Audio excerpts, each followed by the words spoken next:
है कहाँ पर? बड़ी आंत में। कहाँ होता है रे? पानी का पाचन होता है कहाँ पर?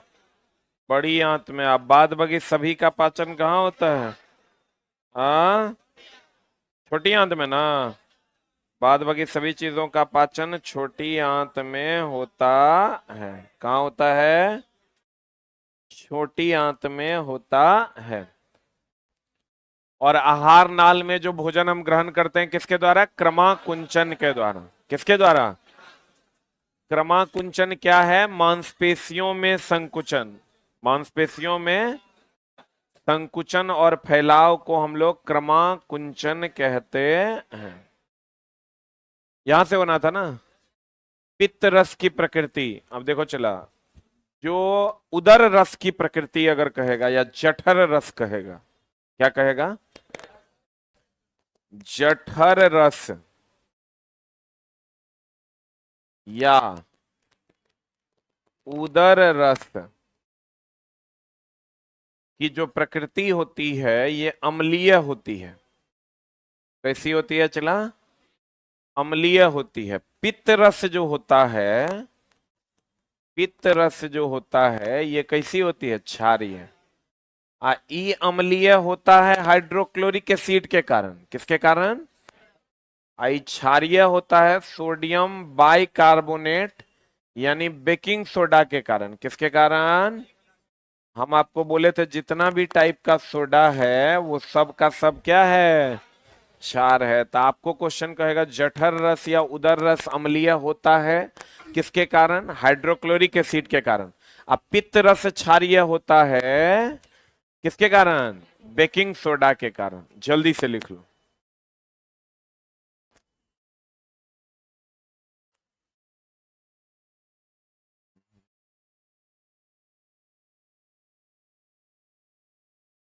जठर रस या उदर रस कैसा होता है? अम्लीय। अब पित्त रस कैसा होता है? क्षारीय।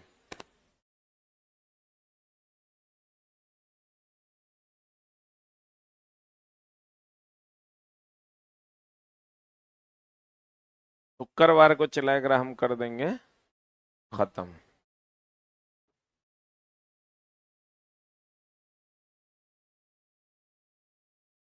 हम तो सोचे थे 3 या 4 दिन चलेगा, बहुत ही लंबा हो गया। खाली पढ़ देंगे तब तो एको दिन में हो जाएगा। लेकिन चला मामला ये है कि हम उसके इर्द गिर्द का क्वेश्चन भी तुमको बताते रहे हैं कि दोनों अगर क्वेश्चन रहेगा तो तुम बहुत आसानी से बना पाओगे। जठर रस कैसा होता है? अम्लीय है। लगभग 5.5 के आसपास पीएच होता है। अरे अब मुख कैसा होता है? मुंह कैसा होता है?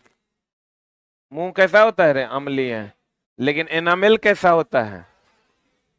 एनामेल कैसा होता है? एनामेल और टूथपेस्ट कैसा होता है? क्षारीय होता है। इनामेल और टूथपेस्ट कैसा होता है? क्षारीय। इससे ज्यादा तो क्वेश्चन अटपट इसमें है नहीं। हो गया। इनामेल और टूथपेस्ट कैसा होता है? क्षारीय। जठर रस उदर रस कैसा होगा? अम्लीय। पित्त रस कैसा होगा? क्षारीय। मुंह कैसा होगा? अम्लीय। सही है ना? ये सब तो तू जानवे करता है, नींबू में साइट्रिक एसिड होता है और की है विनेगर में एसिटिक एसिड होता है, ये सब जानता है ना? हाँ, ये ओल बकरी तो तुम ऑलरेडी जानता है। अब आ जाओ हेने। देखो चला, एक होता है ग्लाइकोलाइसिस। क्या होता है? क्या होता है? ग्लाइकोलाइसिस का नाम सुने हो? ग्लाइकोलाइसिस में ग्लूकोज जो है वो पाइरुवेट में बदलता है। हेडिंग दो, ग्लाइकोलाइसिस।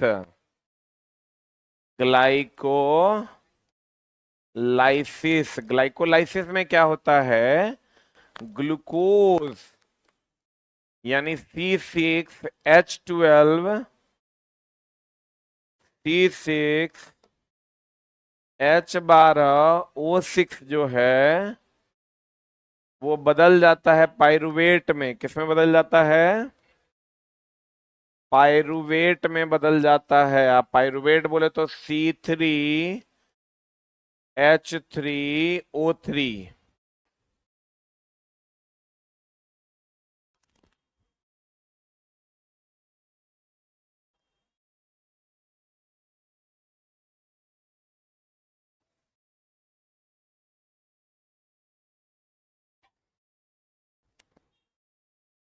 हो गया।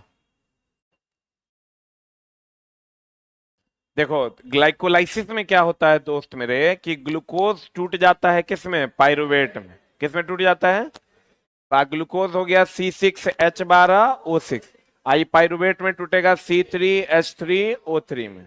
क्लियर है, बोलो ना रे। तो ग्लूकोज किसमें टूट जाता है, पायरुवेट में। किसमें टूट जाता है, यानी 6 कार्बन कितने कार्बन में टूट जाता है, 3 कार्बन। 6 कार्बन 3 कार्बन में टूट जाता है। ग्लूकोज चला जटिल यौगिक है। कौन यौगिक है, ग्लूकोज कैसा यौगिक है, जटिल। जितना कार्बोहाइड्रेट है वो सब जटिल यौगिक है। जटिल यौगिक को सरल शर्करा में या सरल शर्करा को जटिल यौगिक में। कल हम बोले थे आपको कि पौधे सरल को जटिल में बदलते हैं क्योंकि वो CO2H2O को बदलते हैं ग्लूकोज में। हम लोग क्या करते हैं, ग्लूकोज जटिल को सरल में बदलते हैं। सही है ना।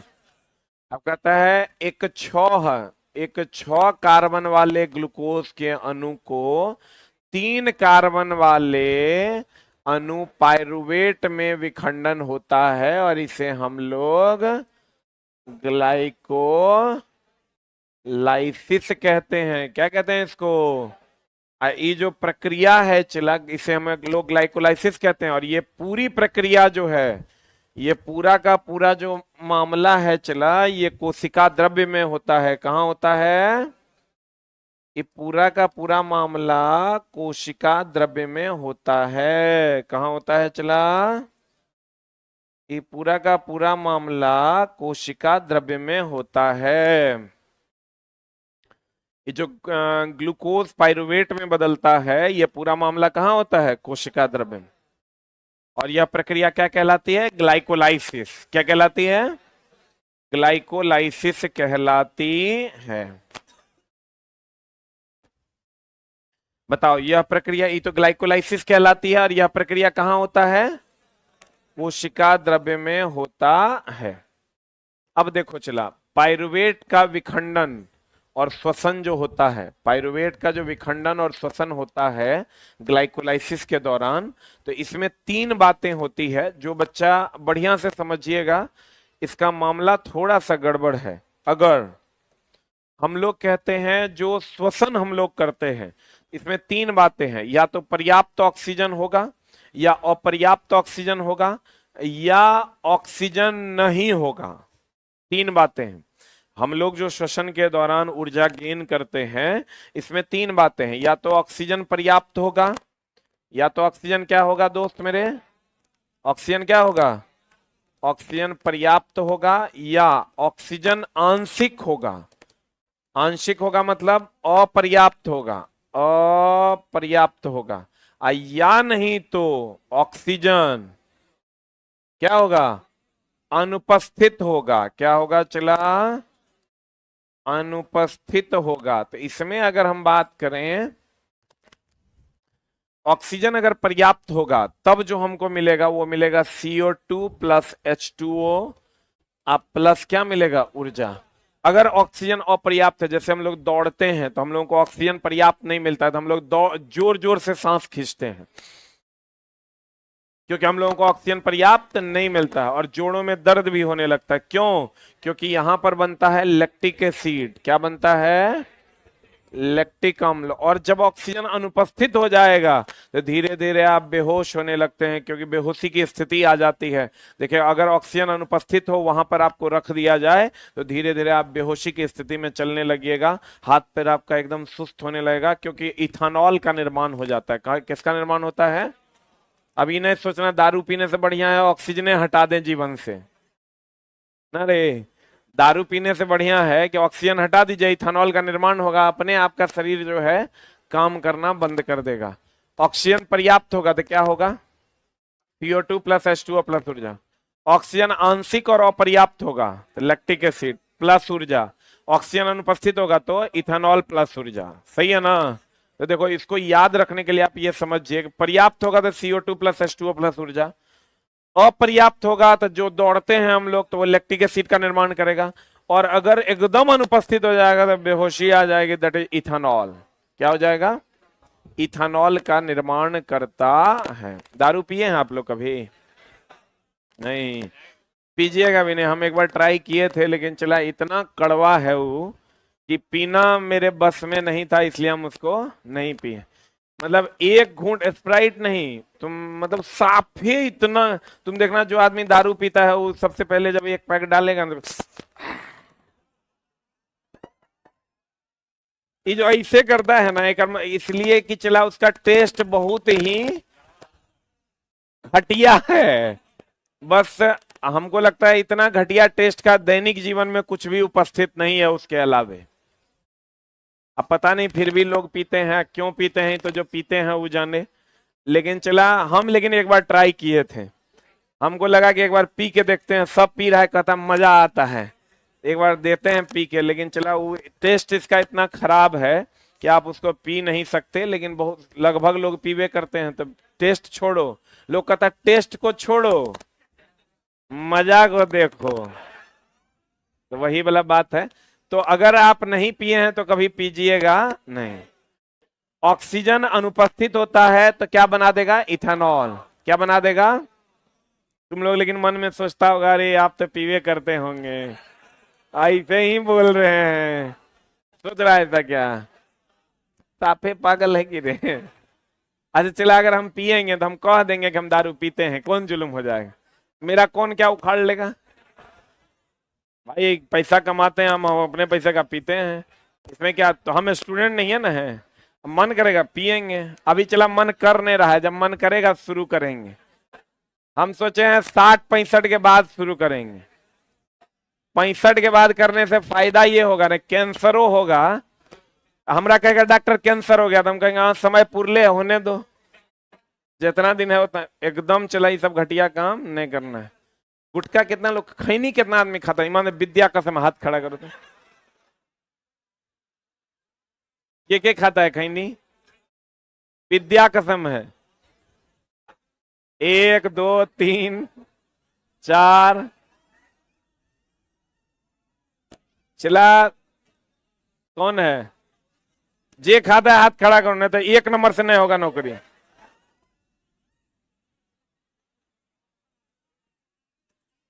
अरे बाप रे बाप, आओ आओ तो आज पॉपुलर करने। अरे इसमें 10 से 15% लड़का खैनी खाता है। बिहार की शान है खैनी। छोटा स्टैंड अप कब से खा रहा है? हाँ 12वां से। बैठो बैठो, तुरंत नोबेल पुरस्कार देते हैं।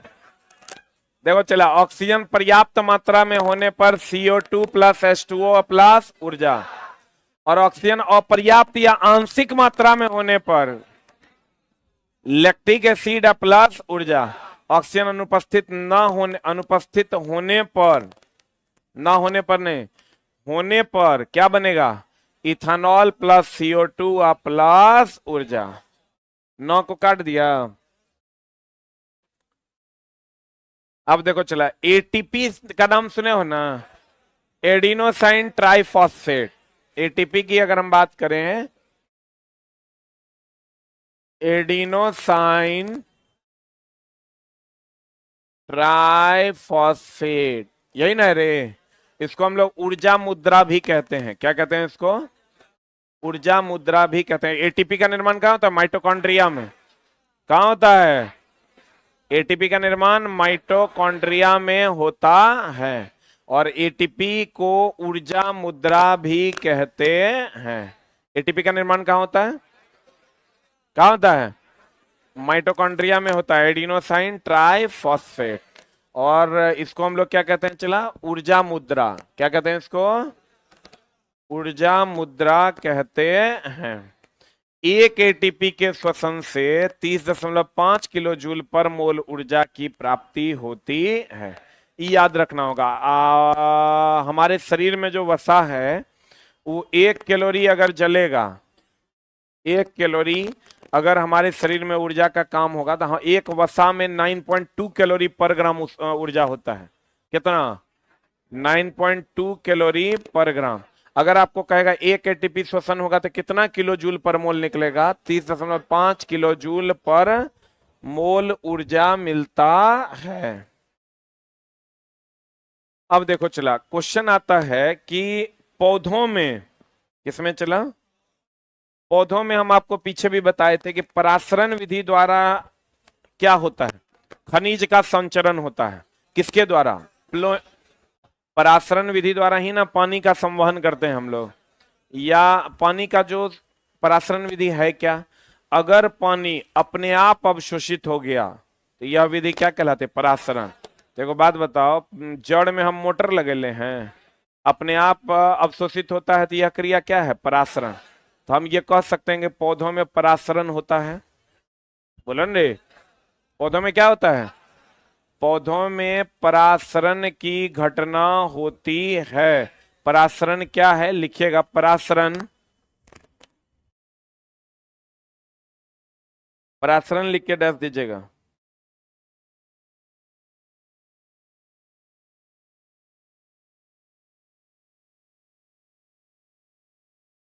हाँ विपिन पाठक भैया, आपका कमेंट हम देख रहे हैं। लिखे?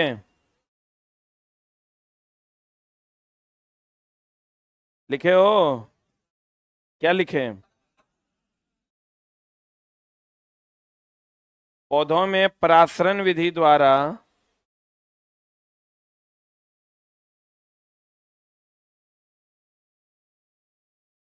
जल का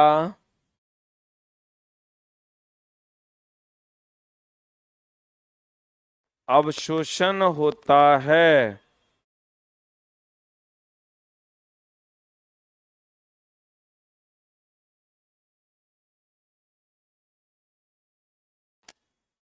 पौधों में कौन विधि द्वारा चला? परासरण विधि द्वारा जल का अवशोषण होता है।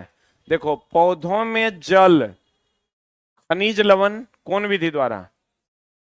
लिखना परासरण विधि वह विधि है, परासरण विधि वह विधि है, परासरण विधि वह विधि है जहां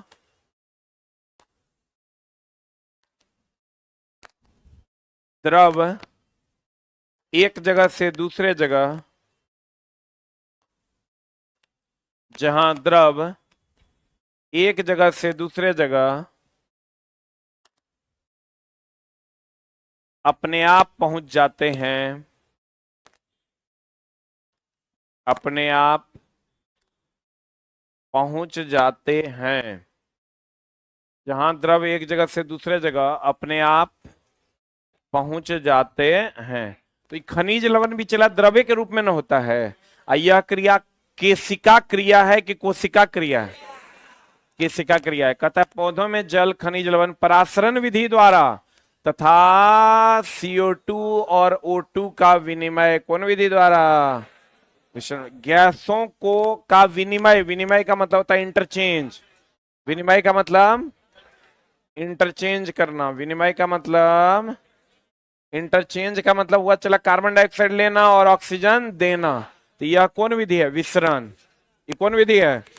तो कहते हैं गैसों का इंटरचेंज विसरण विधि द्वारा होता है, जबकि जल और खनिज लवण का जो आदान प्रदान होता है किस विधि द्वारा?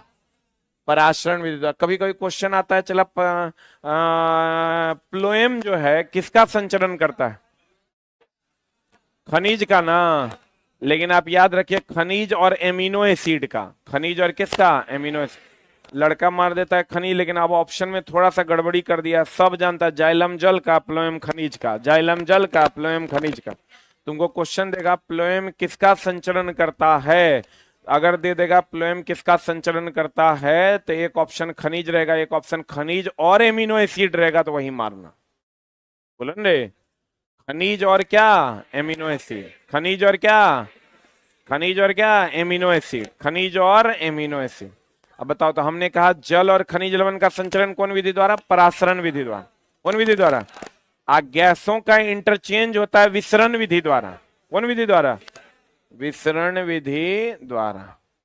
कहते हैं जलीय जीव का श्वसन दर। अब देखो चला, एक चीज हमेशा ध्यान रखना, जलीय जीव जो होते हैं, कौन जीव जो होते हैं, जलीय जीव का श्वसन दर अधिक होता है। श्वसन दर की अगर बात करोगे, श्वसन दर की अगर बात करोगे तो जलीय जीव का अधिक होता है, जलीय जीव का अधिक होता है स्थलीय जीव की तुलना में। जलीय जीव का अधिक होता है स्थलीय जीव की तुलना में। ध्यान दीजिएगा, पौधों में श्वसन दर जो होता है जलीय जीव में ज्यादा होता है और स्थलीय जीव में कम। जलीय जीव में चूंकि वो जल से ही ऑक्सीजन ग्रहण कर लेता है, इसलिए ऑक्सीजन की यहां पर चूंकि श्वसन दर अधिक होता है, यहां ऑक्सीजन की कमी होती है। यहां ऑक्सीजन की क्या होती है, कमी, और यहां ऑक्सीजन की अधिकता होती है। तो पृथ्वी पर जो स्थल पर ऑक्सीजन कितना प्रतिशत है, कितना प्रतिशत, 21% है, और यहां बहुत कम प्रतिशत में होता है, फिक्स नहीं कह सकते। अगर कहीं पर शुद्ध जल है तो हम लोग कहते हैं बायोलॉजिकली ऑक्सीजन डिमांड एक पैरामीटर है, बीओडी, नाम सुने हो, एक पैरामीटर है चला, बीओडी, बायोलॉजिकल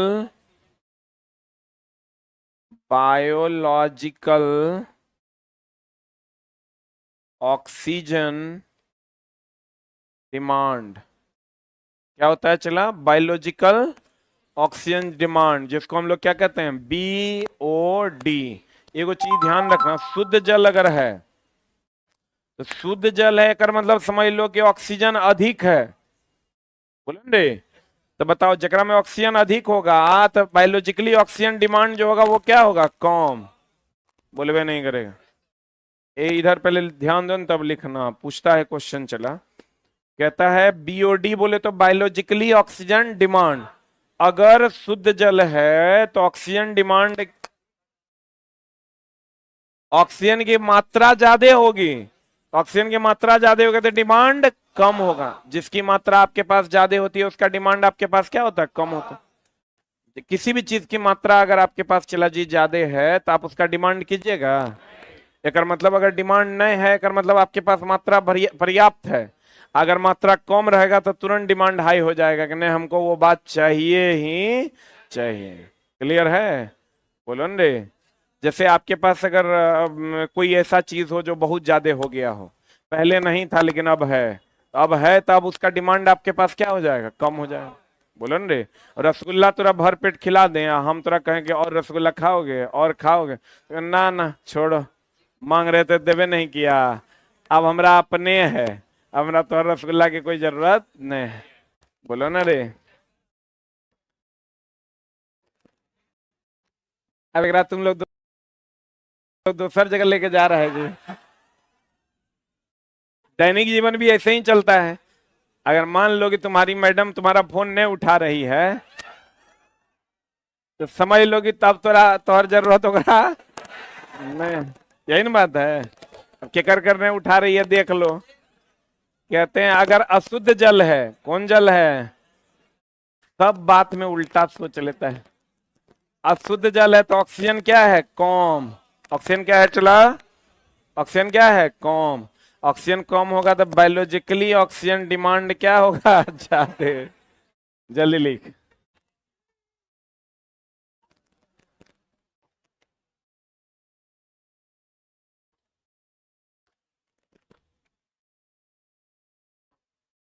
हो गया।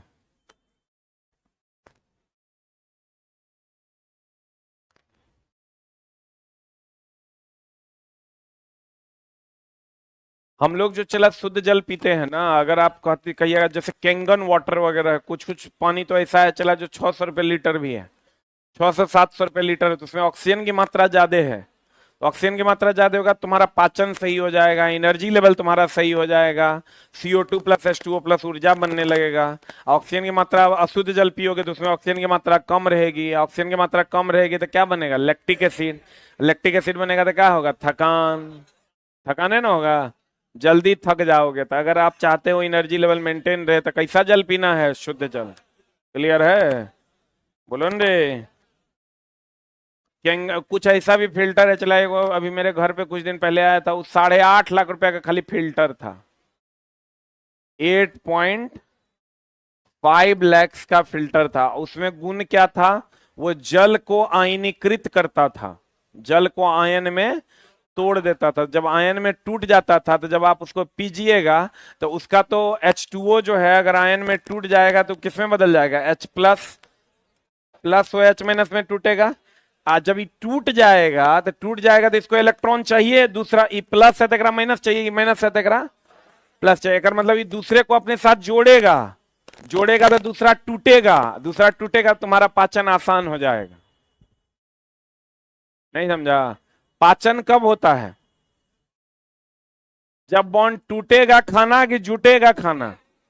तो टूटेगा। और तुम जो पानी पीते हो वो अशुद्ध जल है, शुद्ध जल वो आयनीकृत नहीं होता है, आयनीकृत नहीं होता है, ऑक्सीजन की मात्रा भी कम होती है। तो ऑक्सीजन की मात्रा कम है तो तुमको वो ऊर्जा नहीं मिल पाएगा, CO2 प्लस H2O प्लस ऊर्जा नहीं मिलेगा, तुम्हारे में लैक्टिक एसिड का फॉर्मेशन होगा, तुमको थकान थकान महसूस होगा। और दूसरा कि H2O तुम्हारा आयनीकृत नहीं होगा, आयनीकृत नहीं होगा तो आयन नहीं बनेगा, आयन नहीं बनेगा तो दूसरे को अपने साथ तोड़ के घुलाएगा नहीं, और तोड़ के घुलाएगा नहीं तो पचेगा नहीं, अब पचेगा नहीं तो वो अनडाइजेस्टेबल हो जाएगा। अगर ये तोड़ देगा आयन में टूट जाएगा तो ये दूसरे को अपने साथ क्या करेगा? जोड़ लेगा। बोलो न रे। कोई भी चीज एक जगह से टूटेगा तो दूसरे जगह क्या होगा? जुड़ेगा। बोलो न रे। अगर नहीं टूट रहा है अगर मतलब दूसर से जुड़ेगा नहीं। बोलो ना रे। इसलिए हम लोगों को शुद्ध पानी पीना चाहिए, कहते हैं। गौर फरमाइएगा। अब मामला क्या है चला, श्वसन दर जो है वो जलीय जीव में ज्यादा होता है। किसमें ज्यादा होता है? जलीय जीव में ज्यादा होता है, और स्थलीय जीव में कम। तो स्थलीय जीव में अगर कम होता है तो यहाँ ऑक्सीजन की मात्रा अधिक, श्वसन कम है तो ऑक्सीजन बचेगा ना। और यहाँ जलीय जीव में श्वसन ज्यादा होता है तो ऑक्सीजन की क्या हो जाएगी? कमी हो जाए। बोलो हाँ। अब देखो, कहते हैं जलीय जीव का श्वसन दर स्थलीय जीव से अधिक होने के कारण जल में वायु के तुलना में कहाँ कम ऑक्सीजन होता है? जल में ना, क्योंकि जलीय जीव का श्वसन दर अधिक होता है। क्योंकि जलीय जीव का श्वसन दर क्या होता है? अधिक होता है। जलीय जीव का श्वसन दर अधिक होगा तो वहां ऑक्सीजन की क्या हो जाएगी? कमी। क्लियर है? बोलो ना रे। किरचॉफ का नियम सुने हो? हाँ देखो चला, किरचॉफ का दो नियम था, एगो वोल्टेज लॉ था, एगो करंट लॉ था। नाम सुने हो? किरचॉफ का दो नियम था, एगो था वोल्टेज लॉ, या एगो चला कह दें धारा नियम,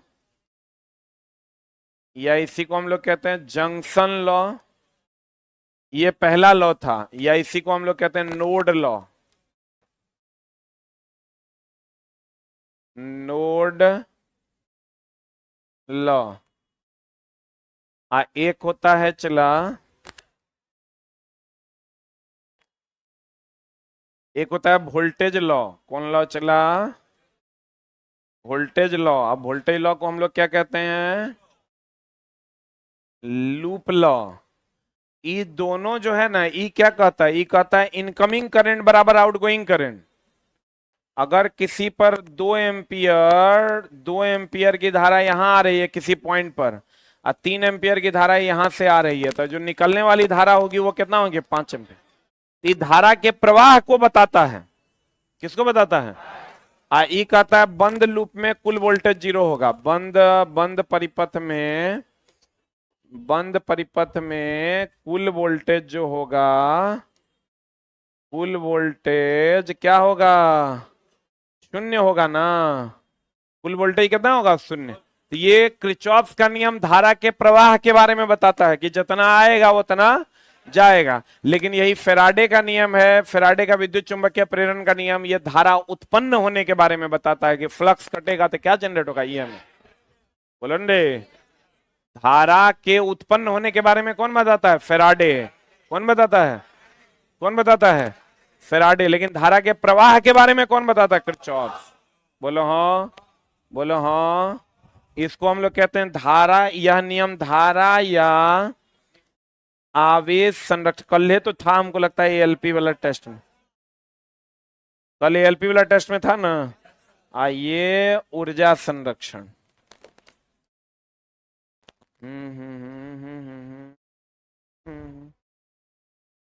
पढ़ो न रे, तब मोबाइल देखना।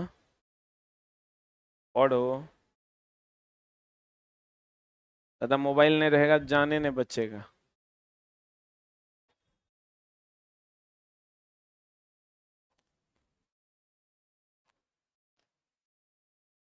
बार बार मोबाइल देख रहा है का मतलब कहीं इंगेज हो गया है। बाबू रास्ता बहुत गलत जगह जा रहा है, इसलिए बच्चों। लेकिन समस्या ही है कि इस उम्र में समझ में सही और गलत आता नहीं है। पढ़ियो रहा है, मोबाइल देख रहा है, पट पट पट पट।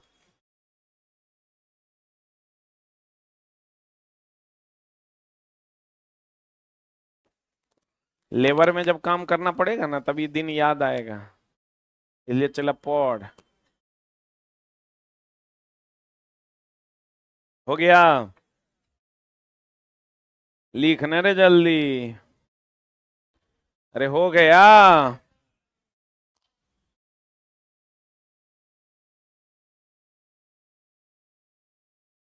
पढ़े। अब देखो चला, ये लाइन अब बढ़िया से समझना। किरचॉफ का नियम से मोटर में धारा का प्रवाह, मोटर में धारा का प्रवाह समझाया जाता है तथा उत्पन्न किया जाता है धारा फेराडे के विद्युत चुंबकीय प्रेरण के सिद्धांत के अनुसार। क्लियर है कि डाउट है? अगला लाइन प्लाज्मा। प्लाज्मा चला, प्लाज्मा, प्लेटलेट, हिपेरिन, ये सब का नाम सुना है? प्लाज्मा जो है ये खाद्य पदार्थों का परिवहन करता है। क्या करता है चला? परिवहन करता है। हिपेरिन जो होता है ये रक्त में पाया जाता है, जो जमने देता है कि जमने नहीं देता है? रक्त के अंदर पाया जाता है, जो रक्त को जमने नहीं देता। एक होता है प्लेटलेट। प्लेटलेट रक्त के अंदर रक्त को जमने नहीं देता है हिपेरिन। अब बाहर में रक्त को जमने नहीं देता है। जमने देता है कि जमने नहीं देता है? हाँ, जमने देता है। कौन? प्लेटलेट। इसी के कारण रक्त जमता है। एक मिनट, होल्ड डाउन। हमने आपको कहा प्लाज्मा किस किस चीज का परिवहन करता है? जितना खाद्य पदार्थ है, नाइट्रोजनी अपशिष्ट है, उस सब का परिवहन कौन करता है? प्लाज्मा।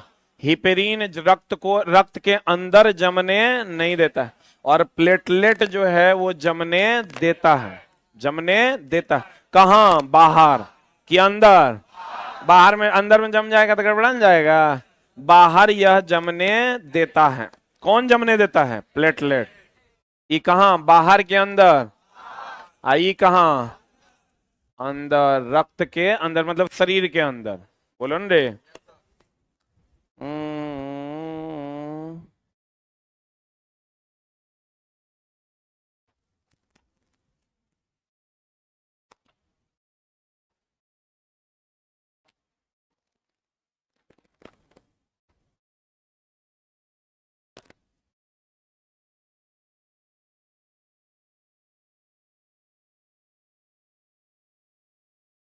हो गया?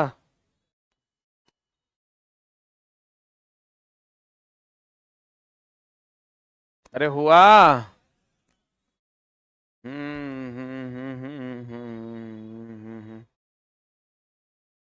अरे हुआ?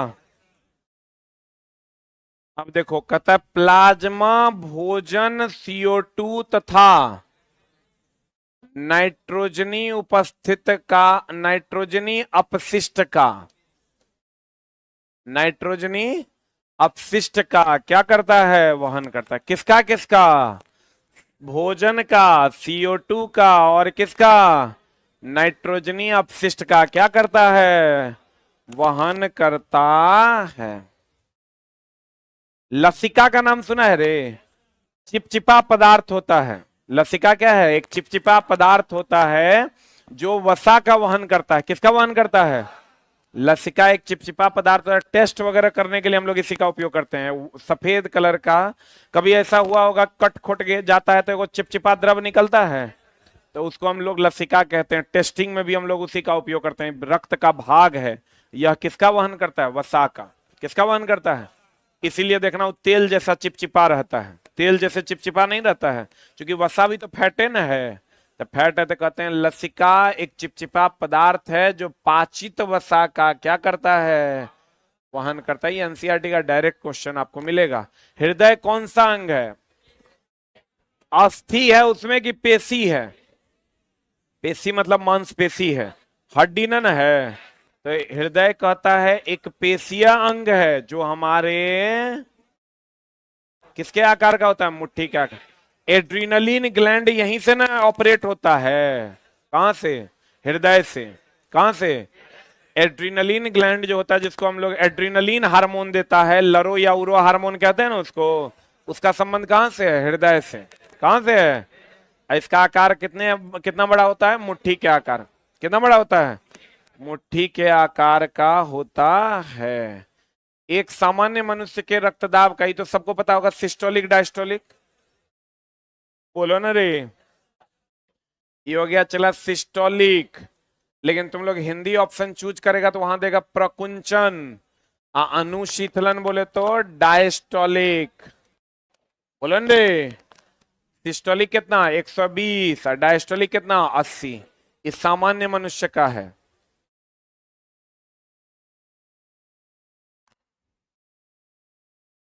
अब एक बात बताओ, चला मछली में और हम लोगों में क्या अंतर है? मछली में एक ही परिसंचरण तंत्र है, उसमें चला शुद्ध अशुद्ध रक्त एक में बहता है। हम लोगों में लेकिन एगो सिरा है, एगो धमनी है। सिरा में शुद्ध के अशुद्ध? सिरा में अशुद्ध रक्त जाता है और धमनी में शुद्ध रक्त जाता है ना। हम लोगों के पास दो प्रकार की सिराएं, एक सिरा है और दूसरा क्या है? धमनी। तो सिरा में अशुद्ध रक्त का वहन होता है और धमनी में शुद्ध रक्त का। बोलो ना रे। तो लेकिन मछली में ऐसा नहीं होता, उसमें खुला परिसंचरण तंत्र होता है, उसमें शुद्ध अशुद्ध एक में बहता है। बोलो ना रे। तो आपको कह देगा मछली के अलावे सब में दो पार्ट होता है, एगो धमनी एगो सिरा। एगो से शुद्ध रक्त जाता है, एगो से अशुद्ध रक्त। लेकिन चला बाद मछली में क्या होता है? एक ही परिसंचरण तंत्र होता है, शुद्ध भी उसी से जाता है, अशुद्ध भी उसी से जाता है। तो कहते हैं मछली में एकल रक्त परिसंचरण तंत्र, जबकि अन्य केसरुकी में दोहरा। लिख लेना, मछली में शुद्ध और अशुद्ध। मछली में शुद्ध और अशुद्ध रक्त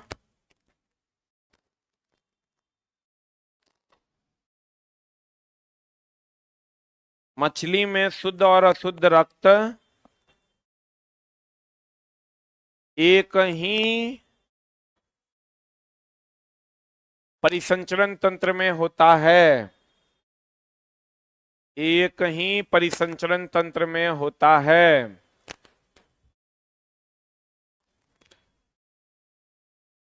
एक ही परिसंचरण तंत्र में होता है।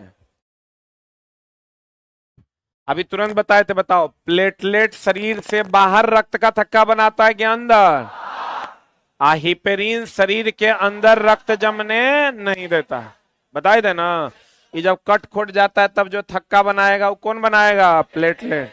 और शरीर के अंदर जो रक्त आपका जमेगा नहीं, किसके कारण? किसके कारण? हिपेरिन के कारण। हिपेरिन का निर्माण कहाँ होता है? यकृत में। यकृत बोले तो लीवर में। पित्त का निर्माण भी यकृत में होता है। किसका निर्माण? ये पित्त का निर्माण भी कहाँ होता है? अब पित्त का स्टोरेज कहाँ होता है? पित्ताशय में। पित्त का काम है वसा का पाइसीकरण करना। पित्त का काम क्या है? पाइसीकरण करना मतलब क्या करना? तोड़ना। पाइसीकरण करना मतलब क्या करना? तोड़ना। अब देखो कहता है लसिका, अभी तुरंत ने बताए थे लसिका क्या करता है? वसा का वहन, पाचित वसा का वहन। किसका वहन करता है? लसिका पाचित वसा का वहन करता है। लसिका रक्त प्लाज्मा के समान परंतु इनमें अल्प मात्रा में क्या होता है? प्रोटीन होता है। तथा यह कैसा होता है? रंगीन। एगो और ध्यान रखना, क्लोरीन भी रंगहीन होता है। क्लोरीन क्या होता है? चला रंगहीन होता है। लसिका रक्त प्लाज्मा के समान परंतु इसमें अल्प मात्रा में प्रोटीन होता है और यह कैसा होता है? चला रंगहीन। और यह क्या करता है? पचित वसा का वहन करता है। किसका वहन करता है? अब प्लाज्मा क्या करता है? चला CO2 भोजन और नाइट्रोजनी अपशिष्ट का वहन करता है, जबकि लसिका पचित वसा का वहन करता है। लसिका में प्रोटीन भी पाया जाता है। ग्लोब्यूलिन में भी प्रोटीन पाया जाता है। एल्ब्यूमिन में भी प्रोटीन पाया जाता है। याद रखना चला ग्लोब्यूलिन। ग्लोब्यूलिन किसमें? चला ग्लोब्यूलिन में क्या पाया जाता है? प्रोटीन। एल्ब्यूमिन, एल्ब्यूमिन कहां पाया जाता है? मूत्र में।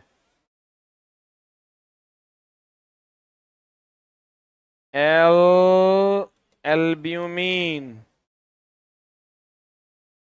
में भी पाया जाता है प्रोटीन। हम अभी तुरंत बताए थे प्लाज्मा जो है वो भोजन का, खनिज लवण का तो वहन करवे करता है, साथ में एमिनो एसिड का भी वहन करता है। किसका वहन करता है? ग्लोब्यूलिन में भी प्रोटीन होता है। लसिका भी प्रोटीन का बना होता है। एल्ब्यूमिन भी किसका बना होता है? प्रोटीन का। हो गया?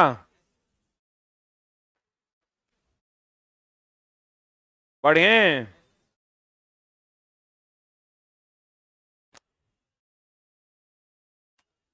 लसिका तरल को बाह्य कोशिकाओं के कोशिकाएं अवकाश से पुनः रुधिर में ले जाता, बाह्य कोशिकाओं से फिर रुधिर में लसिका ही ले जाता है चीजों को।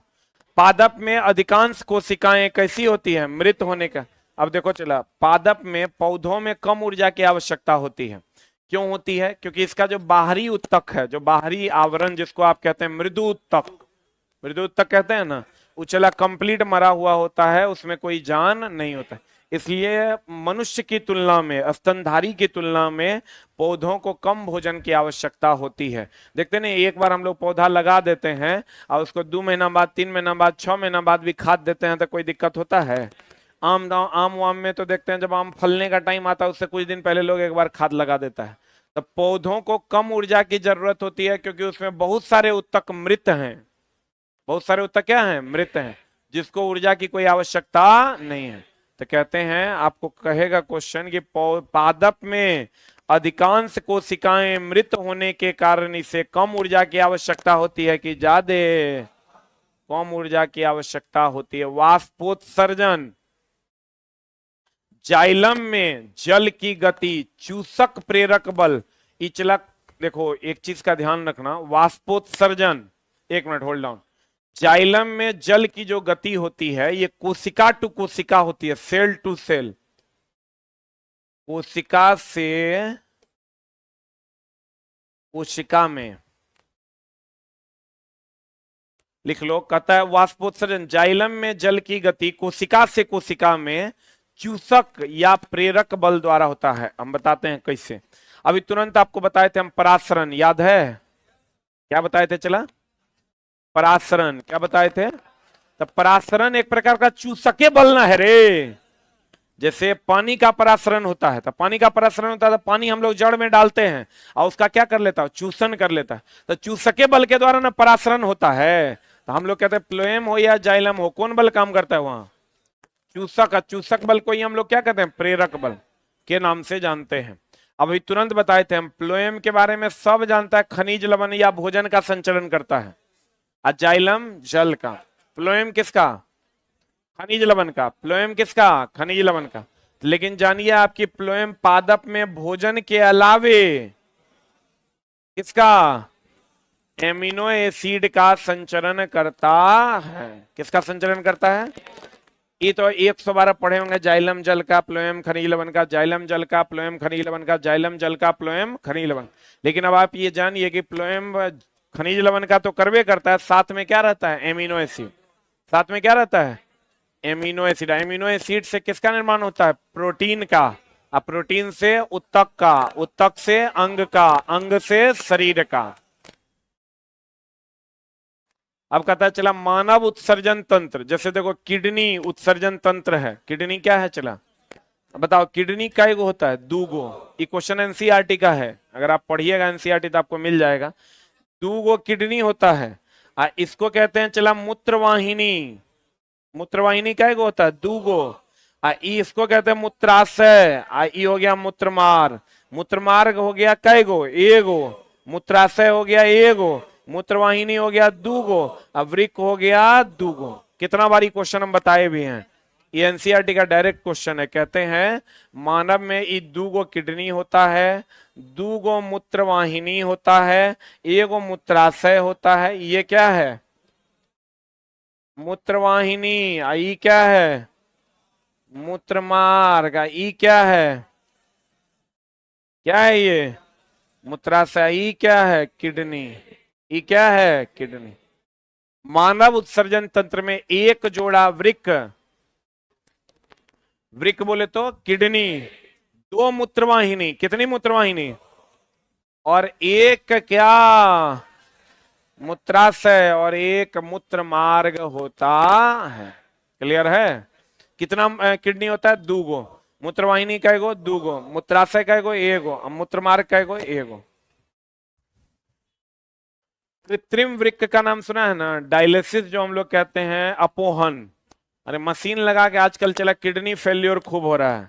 अगर आप किसी भी प्रकार का मेडिसिन रेगुलर खाइएगा ना, तो किडनी फेल्योर के चांसेस बहुत ज्यादा हो रहे हैं।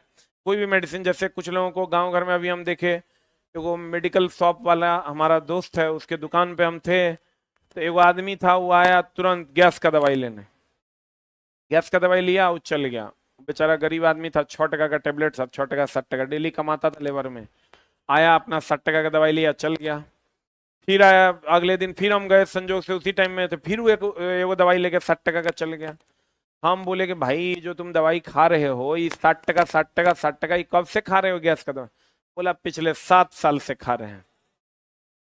अब उसको एक बार कभी गैस हो गया, गैस होने के बाद उसको दवाई खाने के बाद रिलीफ मिल गया, रिलीफ मिल गया, वो बार बार बार बार खाने लगा। बॉडी उसका एंटी नहीं बना पाया, जो एंटा एसिड जनरेट नहीं कर पाया, जिसके कारण उसका वो आदत लग गया। और लग गया तो धीरे धीरे धीरे धीरे चला क्या होगा, उसका किडनी फेल्योर होगा। पेन रिलीफ का मेडिसिन लोग देखिएगा, किसी किसी गांव घर में जोड़ का दर्द हो रहा है, अब डॉक्टर बोला कि 1 सप्ताह पेन रिलीफ खाइए, वगैरह वगैरह से आराम लगता है, डेली एगो मार लेता है। आपके अगल बगल में भी ऐसे प्राणी पाए जाते होंगे, डेली गैस का गोली, डेली पेन रिलीफ खाने वाले। तो चला ऐसे लोगों को एकदम सख्त मना कीजिए कि आप डॉक्टरी सलाह लीजिए, नहीं तो अगर आप ऐसा करते हैं तो किडनी आपके फेल होने के चांसेस बहुत ज्यादा है। और किडनी एक बार फेल हो गया मतलब फिर बचने के चांसेस बहुत कम है। क्योंकि सब चला लालू जी नहीं ना है कि बेटी ही थी तो बेचारे को दूसरा किडनी मिल गया, लेकिन आप समझो उनकी बेटी तो बहुत महान है कि वो अपना किडनी जो है उनको दे दिए। तो उनके साथ कुछ अलग प्रॉब्लम होता होगा, अधिक उम्र होने के बाद कुछ भी हो सकता है, ये अलग मैटर है। लेकिन नहीं खाना चाहिए। परिवार में भी कोई अगर एक्स्ट्रा बहुत मेडिसिन, अब देखिए गांव घर का जो डॉक्टर होता है, जो झोला छाप सब, वो सब हिट एंड ट्रायल करता है वो पेशेंट पर। हिट एंड ट्रायल समझ रहा है ना? जैसे देख लिया कि पहले देखेगा बुखार है, तो बुखार है तो पहले ओकरा सुमो ठोकेगा एगो, एगो एंटीबायोटिक एजिथ्रल मार देगा। ठीक है, कोरोना के टाइम में देख लिया कि एंटीबायोटिक खूब काम करता है, अभी सब एजिथ्रल खा रहा है, एजिथ्रल मार दिया, अब देखा नहीं ठीक हो रहा है, कहेगा चलो एजिथ्रल के अब सुइया मारो। फिर ओकरोस नहीं ठीक हुआ तो कहेगा नहीं तोरा मलेरिया के लक्षण है, मारो 2 गो मलेरिया के दवाई। फिर ओकरोस ठीक नहीं हुआ, कहेगा ना लंबा खींच रहा है, टाइफाइड है, फिर मारो ओकरो दवाई। साला वो बुखार अपने ठीक हो जाता उतना दिन में, जितना दिन में वो हिट एंड ट्रायल मार रहा है। जैसे गांव घर में बिजली मिस्त्री जो रहता है, वो जो तुम लेके चल जाओ कोई मदरबोर्ड ठीक करवाने के, मोबाइल लेके चल जाओ फलना चिलना, वो हिट एंड ट्राई मारता है, यहां सटाएगा चला वो इतना मथा पेची करते रहता है, कभी उसके पास जाना, गांव का बिजली मिस्त्री के पास। हम गए आयरन लेके ठीक करवाने के लिए, बहुत दिन पहले की बात है, कहता है वो इसे ठीक कर रहा था, आंख में अति लगा, हमने तरफ देखबो नहीं किया। हम कह रहे हैं आयरन खराब है, कहता अब क्या कर रहा है, चला तोरा तू जो टीवी लेके गया है, में सटा सटा के सब उखाड़ उखाड़ के नया सटा सटा के देख रहा है, एक चला, एक बार गांव के मिस्त्री के पास जो सामान चला गया वो चला गया, क्योंकि ओकर चलता है हीट एंड ट्राई, क्योंकि वो छोटा मिस्त्री है ये नहीं है, वो हीट एंड ट्राई करता है। तो कहते हैं अगर आप डायलिसिस करते हैं तो डायलिसिस में अपोहन कहते हैं इसको हिंदी में, बहुत लोगों का चला अभी किडनी फेल्योर हो रहा है, उसका कारण यही है, अधिक पानी पीने से भी किडनी फेल्योर होगा, कम से भी होगा, इसलिए पर्याप्त मात्रा में पिए, अधिक ना कम पिए। कृत्रिम वृक्क, कृत्रिम वृक्क, कृत्रिम वृक्क हो गया डायलिसिस। कृत्रिम वृक्क क्या है? डायलिसिस। अब जाइएगा, हम एक बार डायलिसिस देखे, चला उसमें कुछ नहीं होता है, तुम्हारा किडनी काम नहीं कर रहा है, तुम्हारा किडनी यूरिया को छान नहीं पा रहा है, क्रिएटिनिन लेवल बढ़ जाएगा, वो क्या करेगा, रक्त को किडनी में जो जा रहा है वहीं से निकाल के मशीन में डाल देगा, अब मशीन में डाल के ओकरा शुद्ध करेगा, और शुद्ध करके तब तो शरीर में डाल देगा, तो डाल देगा, इसी को हम लोग कहते हैं डायलिसिस। क्या कहते हैं?